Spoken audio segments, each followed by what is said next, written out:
Hey everybody, it's your boy, the Delivery Wiz, and we're back today with a new video. We are coming at you live from Las Vegas. That's right, Sin City, USA. We are working side hustles, the gig economy, DoorDash, Uber, Lyft, UberEats, Shipt, InstaCart, GoShare, Frayt, you name it, we're on it. But today we are going to talk about contract violations on DoorDash, and we're going to do one order on Shipt. First, DoorDash contract violations. As you can see, I have 3 of them, and I want to talk about those. The first one I was at a Smith's on Durango and Elkhorn. There is no Verizon signal there, and I was clicking, I'm here. It took me at least 5-6 minutes to finally get it to take so I could pick up the order and deliver it. I delivered on time. And the next day I wake up, contract violation, says I was 12 minutes late. I was not 12 minutes late. I appeal, and it is still on my account. They're not going to take that away without 100 deliveries, and I don't think that's right because I do not have a history of delivering late or picking up late. So I believe that sometimes they're not always fair in their assessments about their appeals, if they even look at them. The next 2, I got 2 nights later. I picked up from Subway. I picked up from Panda Express for the same customer. I went to the customer's address. It is a gated community. I push in the gate code that was provided to me. No dice, nada. I try 5 times. Doesn't let me in. Text, call, customer, nothing. I wait 5 minutes. I call DoorDash support. They get on the phone, say, hold on, Eric, we're going to try her. They try her. No reply. Eric, we're not getting a hold of her. Leave it at the gate and take a picture of it in a safe place. I put it off to the side where it wasn't going to get run over or trampled, because most of these gated communities have a sidewalk entrance gate that needs to be a code entry as well. I put it there. I left. The next day, 2 contract violations. Customer claims she did not get her food. What? DoorDash? Are you kidding me? I call you, you instruct me what to do with the food. I have a picture of it, and you give me 2 contract violations, and then I appeal, upload the picture, and nothing has changed. I call yesterday. They tell me it takes 10 business days for those to fall off. What? Why do I even have a contract violation? You, DoorDash, told me, Eric, leave it at the gate. Sorry that she gave you a bad gate code. We understand. We're going to take care of this. But no, what they're doing is letting 100 deliveries go by, in my opinion, before it falls off. And it's not my fault.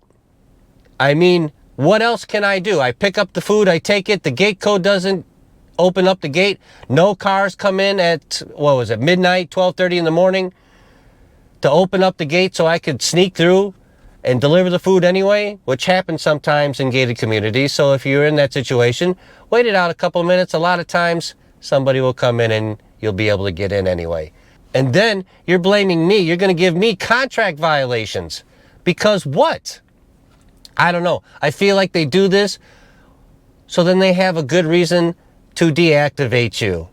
They have so many drivers right now, and they don't care, in my opinion, and they will just cut you loose for whatever reason, even if it's not your fault. If anybody out there has any experience with this, please leave some comments. I would love to hear other people's experience with this, because I've already been kicked off 2 apps, and they give you little to no explanation except please refer to the driver's manual or whatever you want to call it about what they expect out of their drivers. And it's broad. Where is the reason you kicked me off? Can you just point that section out so I can read that? Not the whole flippin' manual. And Grubhub and Spark.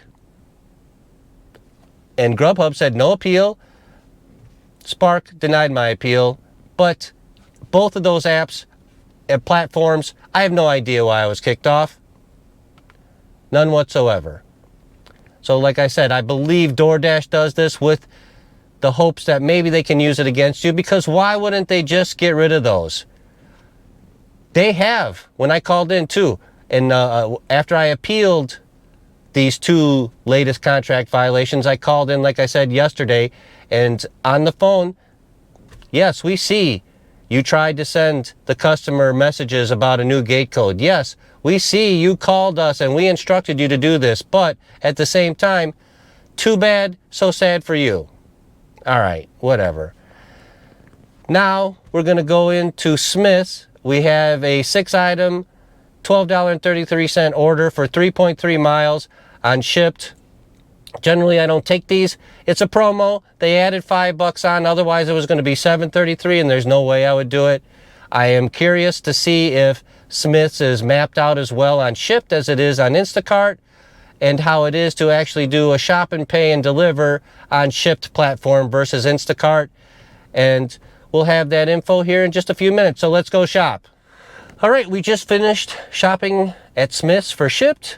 It was 6 items. They were out of 1 item, and it took 23 minutes, which is way longer for 5-6 items than it ever should be. Shipt does not have the store mapped out, and I don't care how much you think you have the store memorized, you will be walking back and forth across the store just like I did, because the way they categorize it on Shipt. They have apple juice in the beverages. It is in a juice aisle, which is way separate than the sodas and the energy drinks and whatnot, and they should know that. They provide good mapping for Target, but for Smith's, no. So I ended up walking across the store 4 times because they had shredded cheese and sour cream in the dairy section, which it usually is, but in this Smith's, the shredded cheese is in aisle 1 and the sour cream is all the way in the back corner with the dairy products like most stores are. So I made a lot of extra steps and exercise doing this one. 22 minutes, like I said. Another 12-13 minutes delivery, so it was $12.33 for just over a half hour. Not that great, but at least we have the experience. So I will say, Shipt versus Instacart, no comparison. Instacart, at least at Smith's, is mapped out a lot better. Instacart is getting other stores mapped out, so it's pretty decent, but it makes it hard for you to make any money if you have to go and spend a half hour just shopping for 6 items. We're talking, like I said, shredded cheese, sour cream, apple juice, there was mayonnaise, and tuna fish. And like I said, no matter how well you think you know the store, it's going to take you longer on an app that doesn't have it mapped out. So that is why I usually steer clear of that unless it pays like $25-30, which they don't, and then I'm not so upset, or I don't even care if it takes an hour. I'm okay with that. In my opinion, I would probably steer clear of any Shipt grocery shopping items, at least here in Las Vegas. They don't pay very well. I can show you some other screenshots, but I'm not going to in this video. I will at some point, on how atrocious some of the offers are. Like, you know, drive a half hour, shop for 43 items at Smith's.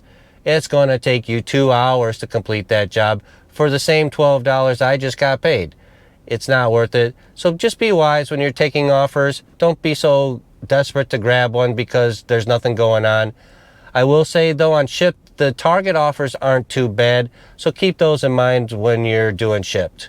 Anyhow, just like that, it's the end of the video. I sure hope you like today's content because, you know, these contract violations are a mystery, and why you get them and why they don't remove them is another mystery. And then obviously, you know, shopping on Shipt was definitely an experience because I hadn't did that before. So hopefully you got some education from this. I certainly am looking to get educated, not on Shipt anymore because I just got educated on how I'm not going to probably do those anymore, but on the DoorDash contract violations, what's up with those? Are they really using those maybe to kick you off the platform? I don't know. If you have some clues, please leave some comments. Anyhow, if you like today's video, please give a thumbs up, get us in the algorithm, and if you haven't subscribed, please go ahead and smash that subscribe button. And until next time, I look forward to seeing you then. Take care of yourselves and each other, and you know, don't take those junk orders that don't pay anything, the garbage trash that they want you to haul. Just don't do it.